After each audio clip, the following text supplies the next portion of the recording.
Assalamualaikum warahmatullahi wabarakatuh. Bismillah, alhamdulillah, wassalatu wassalamu ala rasulillah Sayyidina wa maulana Muhammad ibn Abdullah wa ala alihi wa sahbihi wa mawalah. Ashhadu an la ilaha illallah wahdahu la syarika lah wa ashhadu anna Muhammadan abduhu wa rasuluhu la nabiyya wa la rasula ba'dah, amma ba'd. Alhamdulillahi rabbil alamin. Anak-anak semuanya yang dirahmati Allah Subhanahu wa taala. Kesempatan kali ini Ustadz hadir di depan kamera untuk menyampaikan suatu hal dalam rangka agenda daurah Al-Qur'an. Yang pertama, mari senantiasa kita bersyukur kepada Allah Subhanahu wa taala yang selalu memberikan nikmatnya untuk kita semuanya. Mungkin kita tidak bisa bertemu, tetapi insya Allah hati kita selalu terpaut. Mungkin kalian di rumah atau mungkin sudah bersepeda kemana-mana, tetapi insya Allah ketika kemudian kita selalu mendoakan di sepertiga malam terakhir, atau kemudian saling mendoakan di akhir sholatnya, di sujud-sujudnya, insya Allah kita akan selalu terpaut. Yang kedua, salawat serta salam semoga senantiasa tercurah kepada baginda Rasulullah Muhammad sallallahu alaihi wa alihi wasallam. Anak-anakku semuanya yang dirahmati Allah Subhanahu wa taala, ketika kemudian kita melihat kondisi yang seperti ini, maka kemudian Al-Qur'an itu menjadi sesuatu yang sangat penting. Meskipun tidak kondisi seperti ini pun Al-Qur'an menjadi sangat penting, karena Al-Qur'an adalah bekal kita ketika nanti di akhirat dan kemudian juga di dunia ini. Maka anak-anak semuanya, Ustadz menasihatkan untuk diri Ustadz dan kemudian kepada kalian semuanya, mari kita tingkatkan kegiatan kita, usaha kita, ikhtiar kita untuk bersama Al-Qur'an. Maka insya Allah di sini Ustadz menyampaikan suatu hal terkait dengan Al-Quran, bagaimana kemudian para ulama itu juga berjuang bersama Al-Quran. Rasulullah Sallallahu Alaihi Wasallam bersabda, khairukum man ta'allamal Quran wa 'allamah. Sebaik-baik kamu, sebaik-baik kalian semuanya adalah orang-orang yang belajar Al-Quran dan mengajarkannya. Bayangkan, tidak tidak membutuhkan waktu atau usia yang sangat dini untuk belajar. Karena berapapun usia kita, maka belajar Al-Quran itu menjadi sangat penting. Belajar ilmu agama itu menjadi sangat penting. Ibnu Hazm itu adalah ulama yang kemudian beliau belajar bahasanya adalah telat waktunya. Diawali dari kisah ketika Ibnu Hazm itu ketika itu tetangganya meninggal dunia, lalu kemudian Ibnu Hazm itu berangkat ke masjid. Lalu kemudian ketika itu langsung duduk di sana sambil menunggu jenazahnya datang.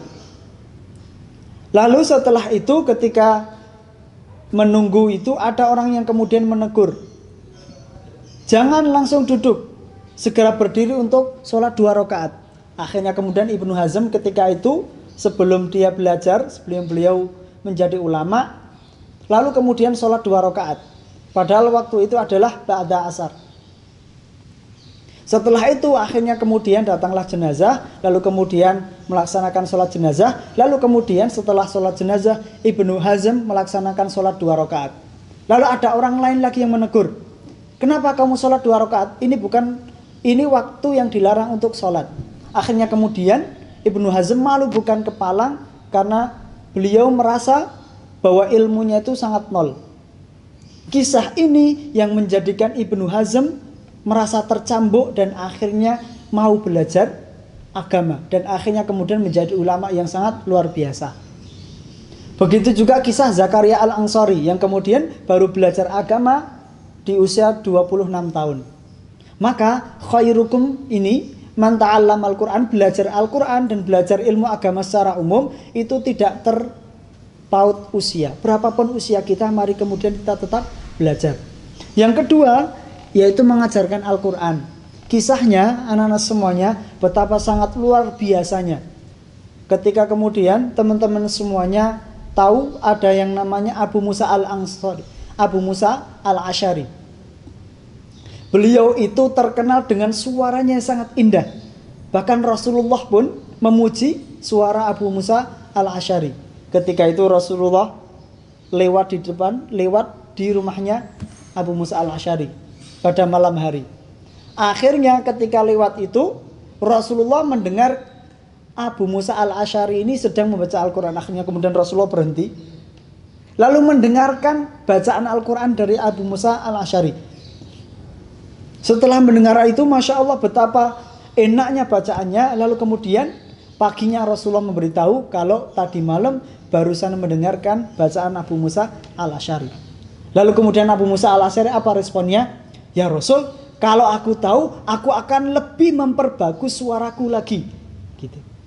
Karena kemudian merasa bahagia didengarkan oleh Rasulullah.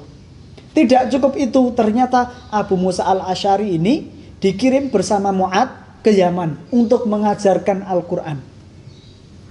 Bayangkan, dikirim oleh Rasulullah ke Yaman untuk mengajarkan Al-Quran. Bahkan ketika itu di zaman Khalifah Umar bin Khattab, Abu Musa al-Asy'ari ini mempunyai jabatan menjadi wali kota Basrah. Ketika menjadi wali kota, betapa luar biasanya. Beliau sempat untuk mengajarkan Al-Quran. Ketika itu, pas kondisi menjadi wali kota, Abu Musa al-Asy'ari masih memiliki waktu untuk mengajarkan Al-Quran. Bahkan sempat suatu ketika Anas bin Malik itu diutus Abu Musa al-Asy'ari untuk menemui Khalifah Umar bin Khattab. Lalu kemudian Umar bin Khattab bertanya kepada Anas bin Malik, "Ya Anas, Abu Musa al-Asy'ari tadi ketika engkau tinggalkan, dia sedang apa?" Apa kata Anas bin Malik? Abu Musa al-Asy'ari ketika aku tinggalkan sedang mengajarkan Al-Quran kepada masyarakat. Betapa luar biasanya man ta'allama al-Quran wa 'allamah, dan mengajarkan kepada orang lain, mengajarkan kepada saudara kita, mengajarkan kepada para sahabat. Maka cita-cita menjadi guru Quran itu menjadi sangat luar biasa. Karena itu adalah cita-cita yang sangat, apa istilahnya, menjadikan dirinya menjadi orang-orang yang terbaik, sebaik-baik kita. Maka kondisi seperti ini, mari kita belajar Al-Quran dan kemudian mengajarkannya kepada yang lain. Bahkan ketika kemudian kita tahu para ulama zaman dulu ketika bersama Al-Quran itu sangat luar biasa. Imam Syafi'i ketika bulan Ramadan khatam sampai 60 kali dalam sebulan. Dan para ulama yang lain.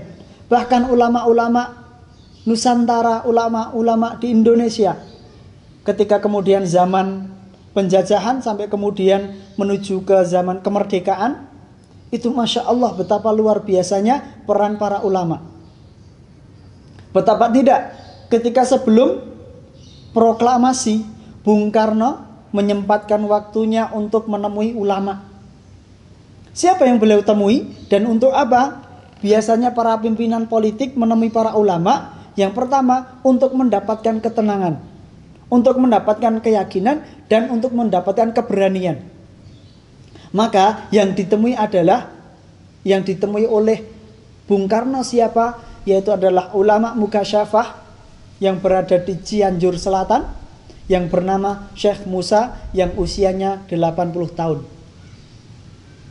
Bahkan tidak cukup itu, sebelum proklamasi, Bung Karno menemui juga menginginkan ada kabar berita dari Kiai Haji Abdul Mukti, pimpinan Persyarikatan Muhammadiyah Madiun, untuk mendapatkan keyakinan untuk menyampaikan proklamasi.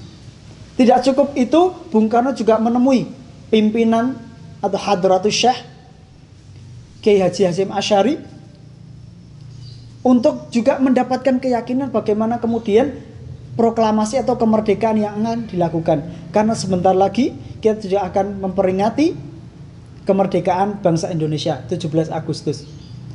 Dan perlu diketahui anak-anak semuanya, proklamasi itu dilaksanakan pada tanggal 17 Agustus 1945, tepat pada tanggal 9 Ramadan 1364 Hijriah, tepat juga di hari Jumat. Ketika proklamator menyampaikan proklamasinya, itu betapa Masya Allah luar biasa. Ketika itu waktunya adalah di bulan Ramadan. Bahkan teks proklamasi itu diketik pada waktu sahur. Bayangkan ketika kemudian waktu sahur, wabil asharihum yastaghfirun, waktu sahur itu adalah waktu yang sangat mulia untuk melakukan ibadah. Bahkan Allah menyampaikan orang-orang itu menjadi spesial karena dia beristighfar di waktu sahur. Karena di waktu sahur itu banyak sekali keberkahan. Maka teks proklamasi itu diketik oleh Sayyidul Malik itu di waktu sahur. Dan ditandatangani juga di waktu sahur. Waktu itu mereka sahur di rumahnya Laksamana Maida. Betapa Masya Allahnya luar biasa. Makanya di undang-undang kita atas berkat rahmat Allah yang Maha Kuasa, itu sehingga kemudian proklamasi yang ada itu menjadi sangat luar biasa. Dan Alhamdulillah kemerdekaan bangsa Indonesia juga sudah terlaksana.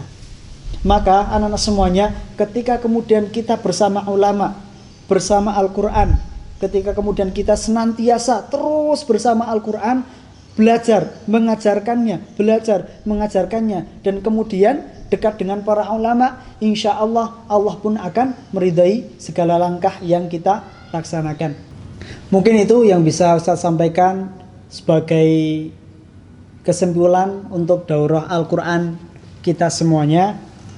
Semoga Allah menjadikan kita orang yang terbaik dengan mengajarkan Al-Quran, dan kemudian sebelumnya adalah belajar Al-Quran. Dengan belajar Al-Quran dan mengajarkan Al-Quran, maka akan menjadi orang-orang yang terbaik. Khairukum man ta'allamal Quran wa 'allamah.